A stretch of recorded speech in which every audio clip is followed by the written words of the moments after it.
नमस्कार साथियों, मैं किशोर कुमार बिडालिया स्वागत करता हूं आप सभी का आपके अपने YouTube channel Bidaliya A to Z online forms में। साथियों, आज का जो हमारा टॉपिक है वो है समाज कल्याण से मिलने वाली छात्रवृत्ति, यानी कि प्री मैट्रिक्स और पोस्ट मैट्रिक्स में जो भी SC, ST, OBC छात्रों को जो स्कॉलरशिप मिलती है, तो उसी पर यह वीडियो है। तो उस स्कॉलरशिप को जैसे कि हर साल हम लोग उसे ऑनलाइन NSP की साइट पर जा कर के फिल करते हैं। तो पहले हम बच्चों का फॉर्म भरते हैं, फिर उसको रिन्यू करते हैं और रिन्यू करने के बाद नोडल की ID में जा कर के उसको वेरीफाई करते हैं। ठीक है, तो अब इस बार क्या है कि समाज कल्याण विभाग के द्वारा यहाँ पर एक स्टेप लिया गया है कि अब जो भी विद्यालय के नोडल ऑफिसर होंगे, नोडल ऑफिसर का मतलब ये है कि जो भी समाज कल्याण छात्रवृत्ति के कार्य को देखता है और जो भी विद्यालय के हेड है, उनका बायोमेट्रिक ऑथेंटिकेशन होना है। तो बायोमेट्रिक ऑथेंटिकेशन में क्या होना है कि आप लोगों ने समाज कल्याण विभाग के ऑफिस में जा करके अपने फिंगर को वहाँ पर पंच करना है उनके सामने, और वो उनको अधिकृत कर देंगे कि आपके ही द्वारा छात्रवृत्ति को अग्रसारित या वेरीफाई किया जाएगा। जिनका बायोमेट्रिक ऑथेंटिकेशन नहीं होगा वो छात्रवृत्ति को वेरीफाई नहीं कर पाएंगे। तो पहले इसकी डेट 15 तारीख तक थी समाज कल्याण छात्रवृत्ति के लिए जो छात्रों के द्वारा फॉर्म भरे जाने थे। अब उसकी डेट बढ़ करके 31 जनवरी हो गई है और साथ में बायोमेट्रिक ऑथेंटिकेशन का कार्य चलता रहेगा। तो अंतिम डेट आप ध्यान रखिए किस चीज़ की, जो छात्रों के द्वारा ऑनलाइन फॉर्म भरे जाने या अपने फॉर्म को जिन्होंने लास्ट ईयर भी फॉर्म भरा होगा उनके द्वारा जो रिन्यू किया जाना है, ये कार्य होना है 31 जनवरी तक। लेकिन जहां तक बात आती है इसको वेरीफाई करने का, तो वेरीफाई का काम नोडल के द्वारा बाद में भी होता रहेगा। अब है नोडल कौन है और हेड कौन है। हेड तो प्रिंसिपल हो गए विद्यालय के। कुछ विद्यालय ऐसे होंगे जहां एकल अध्यापक यानी कि एक ही टीचर होगा, जैसे प्राइमरी लेवल में।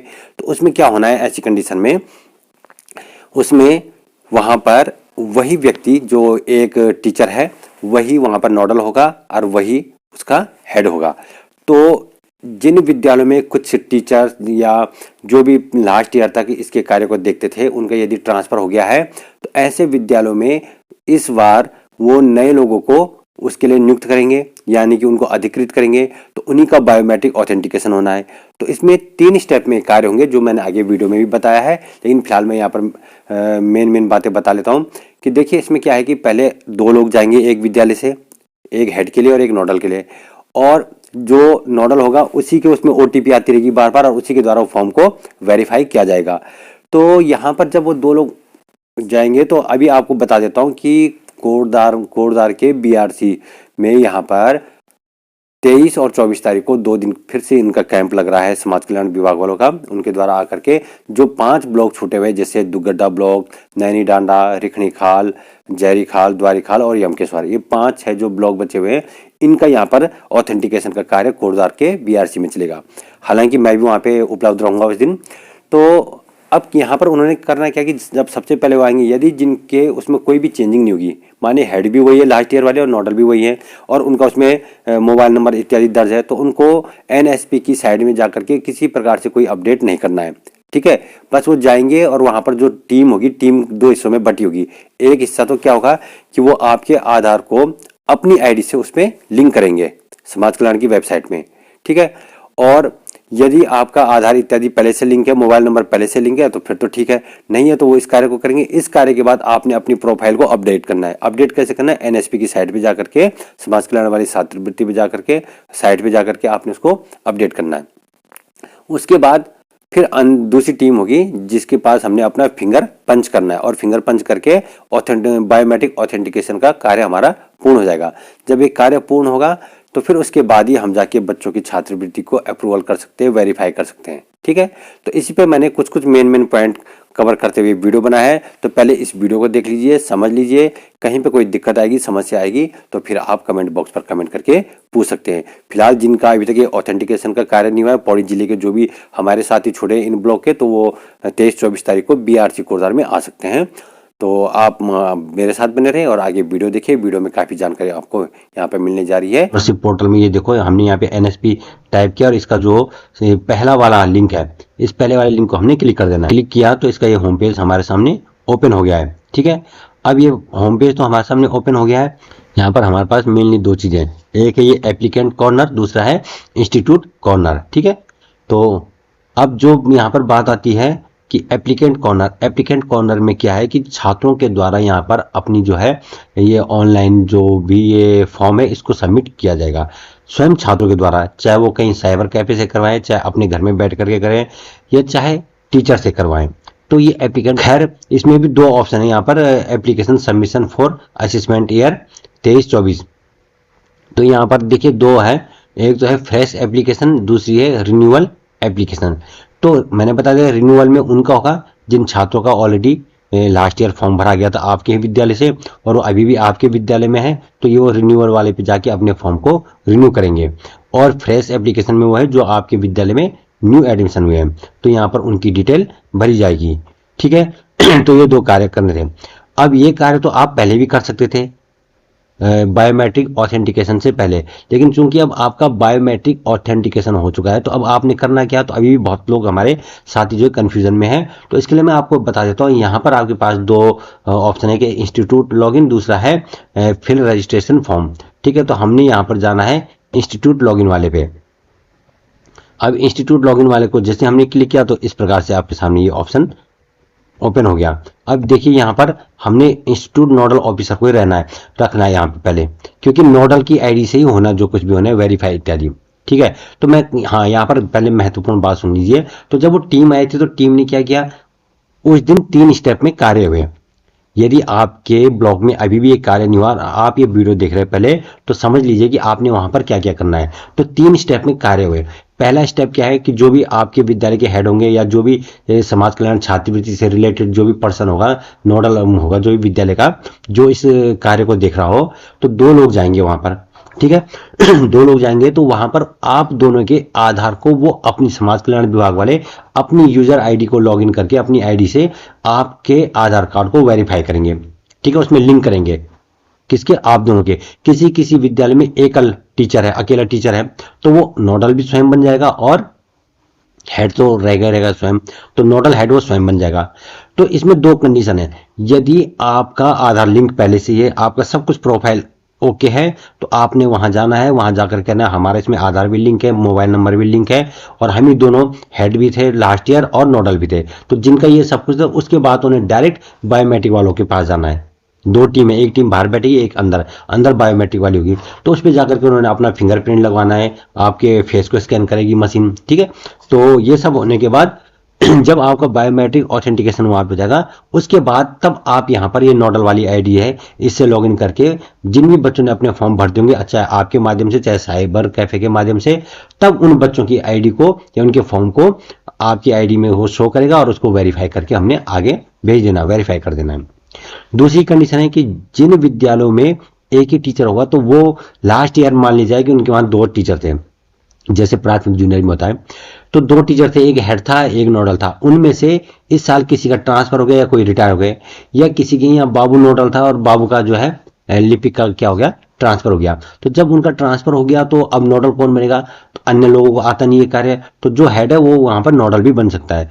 तो जैसे वो नोडल बनेगा, तो अब चूंकि नया आदमी नोडल हुआ तो उन्होंने पुराने को रिमूव करवाया कि भाई इनका ट्रांसफर हो चुका है तो इनको इस आईडी से रिमूव कर दो। तो वो समाज कल्याण विभाग की जो टीम आएगी वो उनको उस आईडी से, यानी कि आपके यूडाइस कोड से, आपके विद्यालय की आईडी से उनको रिमूव कर देंगे।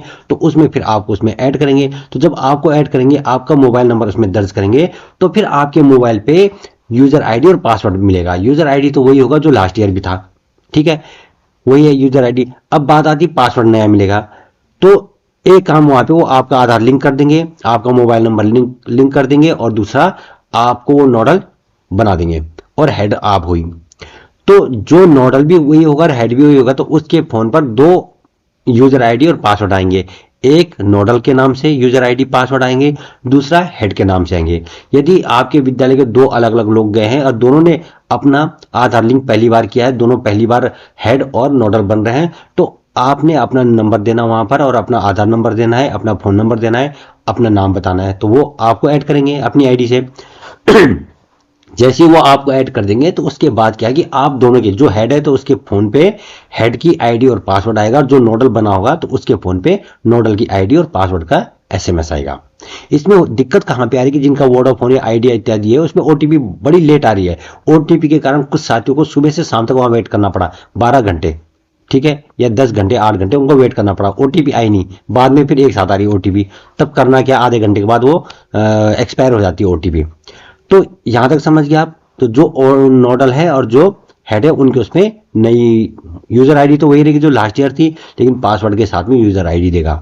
तो जब यहां पर पहला वाला काम हो गया, दूसरा काम उन्होंने क्या करना है, उस इसी वाली साइट पे जाकर के एनएसपी की साइट पे जाना है, फिर ये वाला पेज उन्होंने ओपन करना है। ये कौन सा, इंस्टीट्यूट नोडल ऑफिसर वाला पेज उन्होंने ओपन करना है। यहाँ पे सेलेक्ट एकेडमिक ईयर में 2023-24 को सेलेक्ट कर देना है ठीक है। उसके बाद जो ये है, ये क्या है, यूडाइस कोड है, जो भी आपकी यूजर आईडी होगी, तो यहाँ पर उस यूजर आईडी को यहाँ पे टाइप कर देना है। जैसे कि मैंने अभी एक साथी से उनकी यूजर आईडी अभी भी मांगी है, तो देखते हैं तो उन्होंने यहाँ पे अपनी यूजर आईडी दे दी। उनका चूंकि इंटर कॉलेज है, इंटर कॉलेज में क्या है एक्चुअल में, जो यूजर आईडी है वो यूटी से शुरू है, कंफ्यूज मत होना, ठीक है। जो इंटर कॉलेज है, इंटर कॉलेज की जो यूजर आईडी है इसकी, वो यूटी से स्टार्ट है। और जो हाई स्कूल तक के विद्यालय या जूनियर है, या फिर जो प्राइमरी लेवल के विद्यालय है, उनकी जो आईडी है वो यूडाइस कोड है, विद्यालय का यूडाइस कोड, लेकिन उसमें जीरो नहीं लगेगा शुरू में, 05060 ऐसे नहीं लगेगा, 05060 नहीं, सीधे 5060 से शुरू होगा, ठीक है।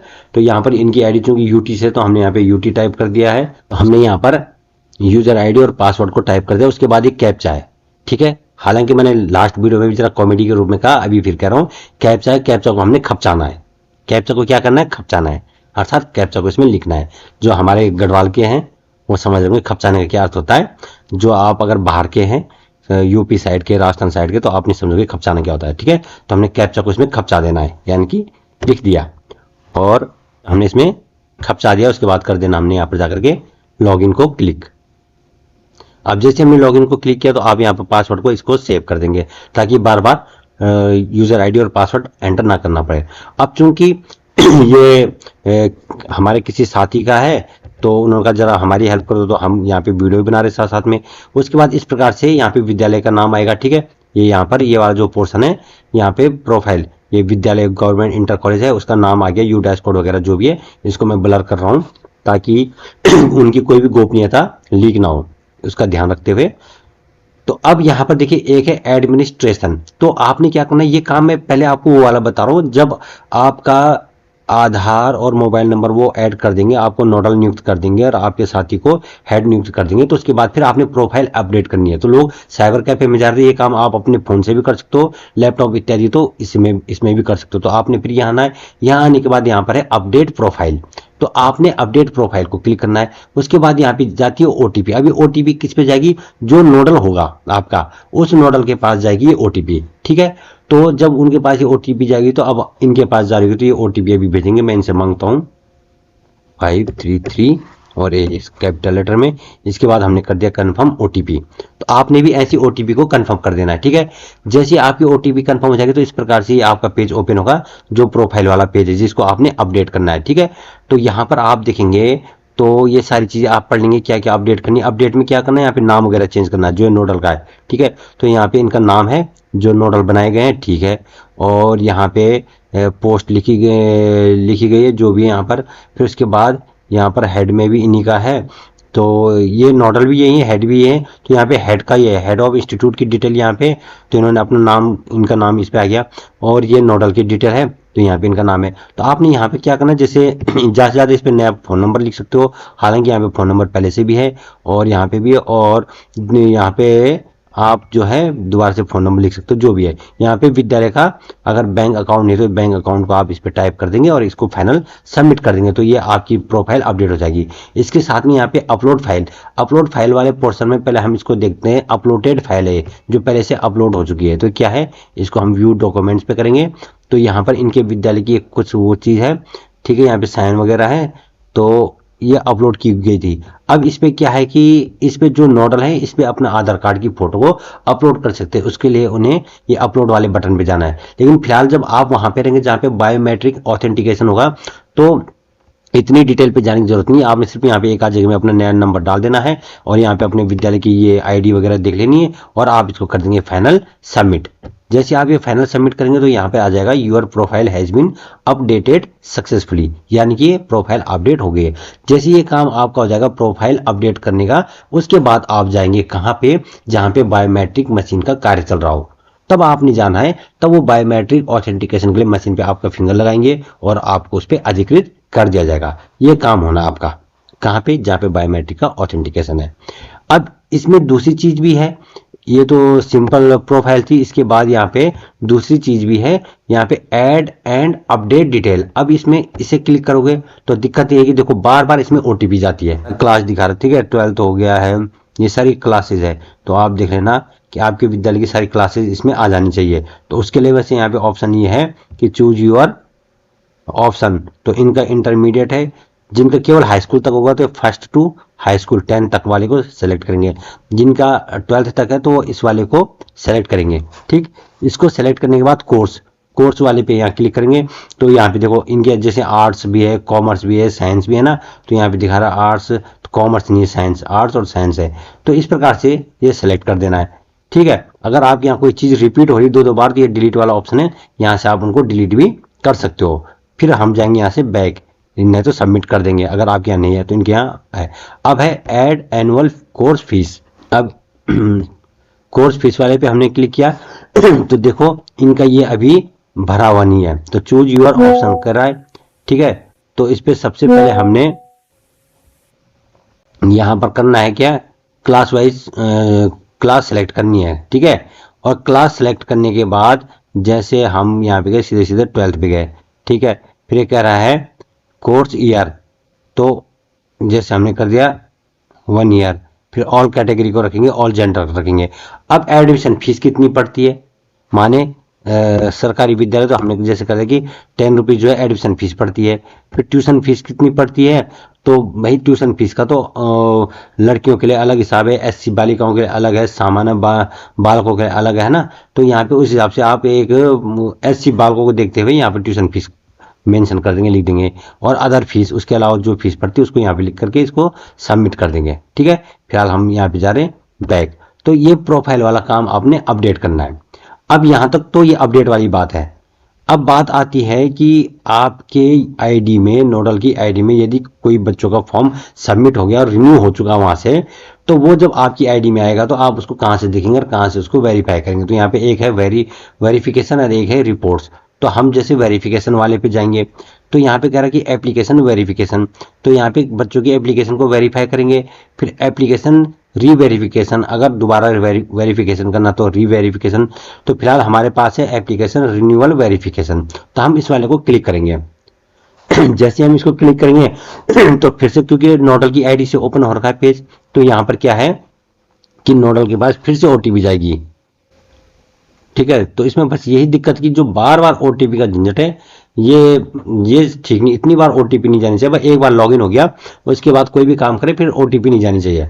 ये हर स्टेप पे ओटीपी, हर स्टेप पे ओटीपी, ये थोड़ा सा इनको इसमें सुधार करना चाहिए। तो खैर यहाँ हमारे पास ओटीपी पहुंच चुकी है, तो ओटीपी को टाइप किया और इसको कर दिया हमने कन्फर्म। ठीक है, अब देखो एक बच्चा है इनके पास जिसको कि हम व्यू डिटेल करेंगे और जिसको कि हम क्या करेंगे, वेरीफाई करेंगे। ठीक है, केवल यहाँ पे एक बच्चा, तो यहाँ पर हम एप्लीकेशन आईडी पे यदि हम क्लिक करते हैं तो उसका विवरण हमारे पास आ जाएगा।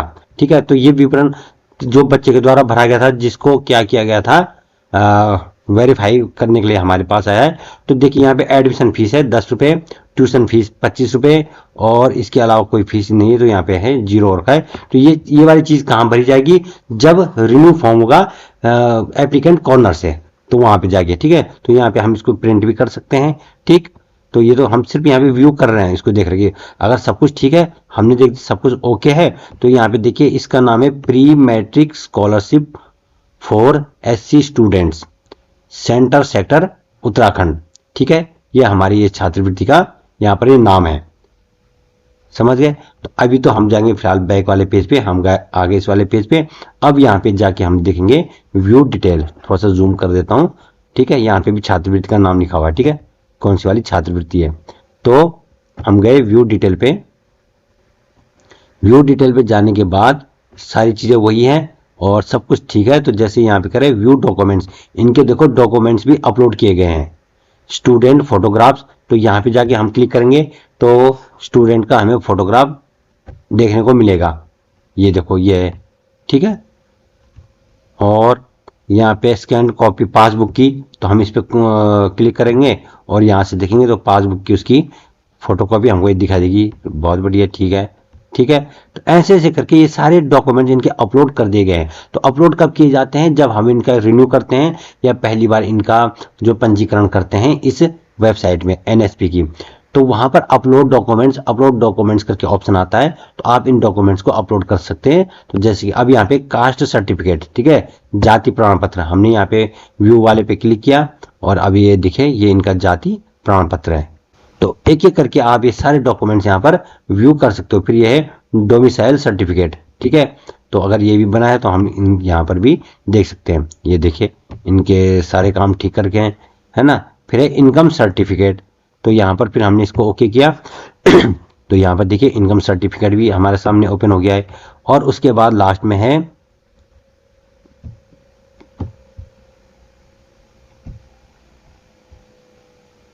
क्या है, बोनाफाइड स्टूडेंट सर्टिफिकेट, ठीक है। तो ये वाला भी, तो इनके सारे सर्टिफिकेट ओके हैं इन स्टूडेंट की, ठीक। उसके बाद ये कह रहा है कि एडमिशन फीस -1 तो -1 का मतलब वही समझ लो कि 0, ठीक है। तो इसको हम चाहे तो यहाँ पे इसको एडिट करके 0 कर सकते हैं। जैसे हमने 0 कर दिया है तो 0 और इसको कर दिया हमने 0, ठीक है। हालांकि एडमिशन फीस तो यहाँ पे क्या थी, 10 रुपये दिखा रखी थी इन्होंने, ठीक है।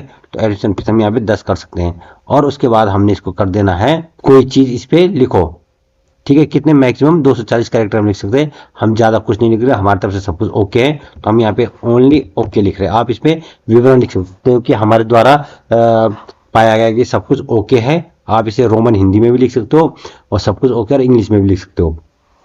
और हम इसको वेरीफाई कर रहे हैं, ठीक है। तो ओके, हमने केवल ओके कर रहे हैं, तो ओके में भी सारी चीजें आ गई है, तो आप देख लीजिएगा। और उसके बाद ये जो दो हैं, इन दोनों को हमने जो घोषणा है इन दोनों की, I have checked and verified all the information provided in the application and have kept necessary documents provided with the application in institute. तो इसको खैर आप पढ़ लेना, ये सब कुछ हो जाएगा। ये सब कुछ पढ़ने के बाद आप यहाँ पे कर देंगे इसको वेरीफाई। यहाँ पे रिजेक्ट का भी ऑप्शन है और डिफेक्ट का भी ऑप्शन है और बैक विदाउट वेरीफाइंग भी है, ठीक है। तो यहाँ पे अगर हम इनको क्या करते हैं, ये अगर हम यहाँ पे डी सेलेक्ट करते हैं तब ये रिजेक्ट भी हो सकता है और डिफेक्ट भी हो सकता है और बैक विदाउट वेरीफाइंग, ठीक है। बिना वेरीफाई के हम वापस भी आ सकते हैं। लेकिन चूंकि हमारी तरफ से सब कुछ ओके है तो हम यहाँ पे इसको कर देंगे टिक और टिक करने के बाद कर देंगे इसको वेरीफाई। जैसे हम इसको वेरीफाई करेंगे तो देखो कुछ पॉपअप विंडो खुलेगा, तो ये हो चुका है। तो कह रहे कि एप्लीकेंट रिन्यूअल वेरिफिकेशन, ठीक है। तो कह रहे मैसेज आया है।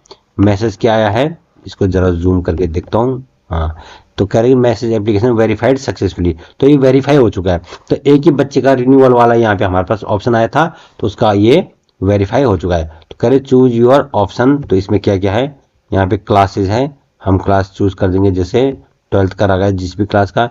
फिर ये सर्च करने के लिए कह रहा है, ठीक है। अगर हमने सर्च करना है कि किस किस बच्चे का हो चुका है, तो प्री मैट्रिक वाला था ना, यहाँ पे था, पी वाले पे आएंगे हम, ये प्री मैट्रिक, ठीक है। तो SC स्टूडेंट, ये तो ST है, ठीक है। और स्टेट सेक्टर है, वो था सेंटर सेक्टर। तो यहाँ पे से हम उसको चूज करेंगे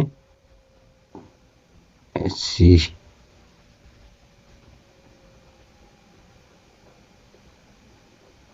ठीक है। इससे कहने का मतलब इस प्रकार से हम यहाँ पे भी सर्च कर सकते हैं। तो खैर और वो ये सारे तीनों ऑप्शन चुनने के बाद हम यहाँ पे इसको सर्च कर सकते हैं। अब हमने इसको वेरीफाई कर दिया ना, अब वेरीफाई वाले बच्चे की लिस्ट हम कहाँ देखेंगे। अब हमें वेरिफिकेशन वाले सेक्शन पे नहीं आना है, बल्कि अब हमें आ जाना है रिपोर्ट्स वाले सेक्शन में।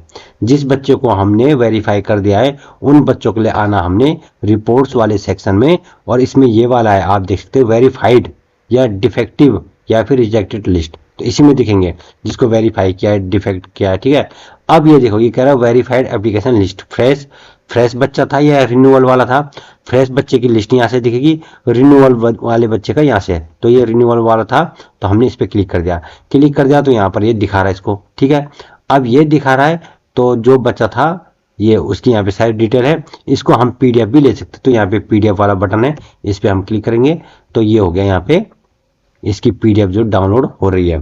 तो इसका नाम है मनमोहन सिंह, ठीक है। पे देख भी सकते हो टॉप में क्या लिखा हुआ है कि वेरीफाइड एप्लीकेशन लिस्ट रिन्यूअल वाले की। तो एक बच्चे का अभी तक इनकी आईडी में आ चुका था, उसको यहाँ पे से वेरीफाई कर दिया गया है, ठीक। तो ये वाला प्रोसेस है वेरीफाई करने का। अब चलते हैं हम सीधे एक बार से एनएसपी की साइट में, जो होम वाली साइट थी यहाँ पर, ठीक है। अब हम होम वाली साइट पे जाते हैं, तो ये है एप्लीकेंट कॉर्नर। एप्लीकेंट कॉर्नर में यदि आपके पास कोई बच्चा आता है, फ्रेश बच्चा आता है, तो उसके लिए क्या क्या चीज़ें चाहिए, तो ये जाना आपने फ्रेश एप्लीकेशन। हालांकि ये चीज़ बच्चे के द्वारा स्वयं करनी है, इसके जिम्मेवार जो है स्वयं छात्र होता है। टीचर्स केवल क्या करता है कि गाइडेंस के रूप में उसकी हेल्प कर सकते हैं। और यहाँ पर देखो जो बच्चा आएगा नया बच्चा, ठीक है, तो नए बच्चे के लिए यहाँ पे उसकी यू की एक आईडी है वो एंटर करनी है।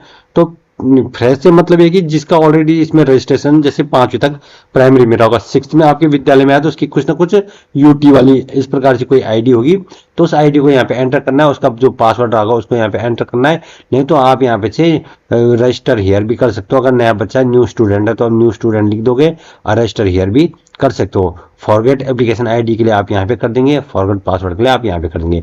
जब ये ओपन हो जाएगा तब उसका फॉर्म खुलेगा, पूरा फॉर्म, उस फॉर्म को नए सिरे से भरना होगा। यह है फ्रेश का। और बात आती है यदि रिन्यूअल करना है किसी बच्चे को, तो फ्रेश एप्लीकेशन पे ना जाके हम जाएंगे रिन्यूअल वाले ऑप्शन पे, और यहाँ पे भी रिन्यूअल वाले में भी उस बच्चे की इस प्रकार से आईडी डालेंगे, पासवर्ड डालेंगे, और आईडी पासवर्ड डालने के बाद फिर ये वाला कैप्चा है, इस कैप्चा को हम क्या कर देंगे, आपको पता है हम कैप्चा को खपचा देंगे। तो हमने यहाँ पे लिखा 7BXDJM, ये कैप्चा को हमने खपचा दिया, उसके बाद कर दिया हमने लॉगिन। अब यहाँ पर ये देखो पेज ओपन हो गया है, ठीक है। तो यहाँ पे उस बच्चे की सारी डिटेल आ जाएगी। जब ये डिटेल खुल जाएगी तो इनका चूंकि सारा कार्य हो चुका है, तो यहाँ पर आता है अप्लाई फॉर रिन्यूअल, ठीक है।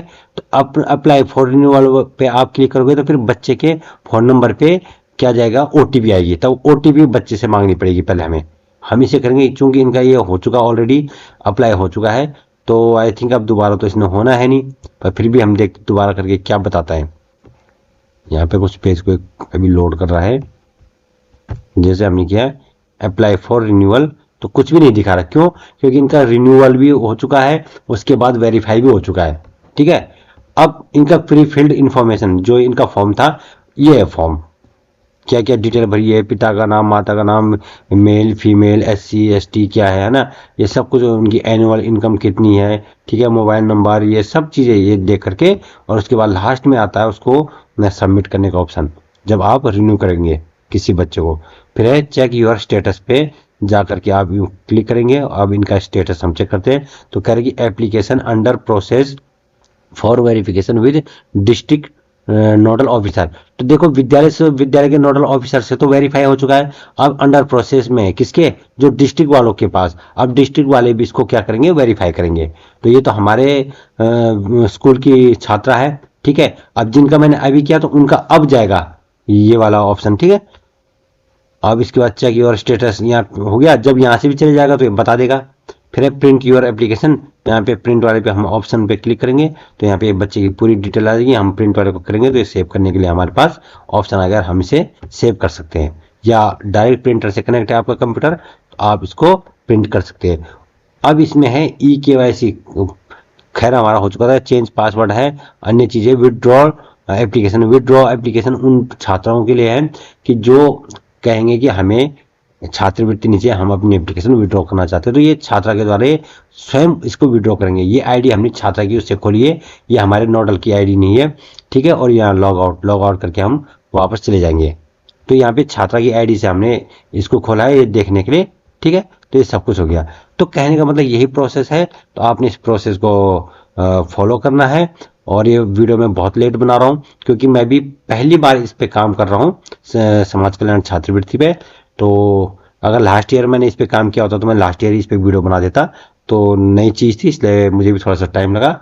तो आशा है कि आपकी काफ़ी हेल्प करेगा ये वीडियो, और यदि वास्तव में आपको ये हेल्पफुल लगा ये वीडियो तो अपने साथियों तक भी जरूर भेजिएगा। साथ में चैनल को लाइक करिएगा, सब्सक्राइब करिएगा और जितना हो सके ज़्यादा से ज़्यादा लोगों तक शेयर करिएगा। धन्यवाद।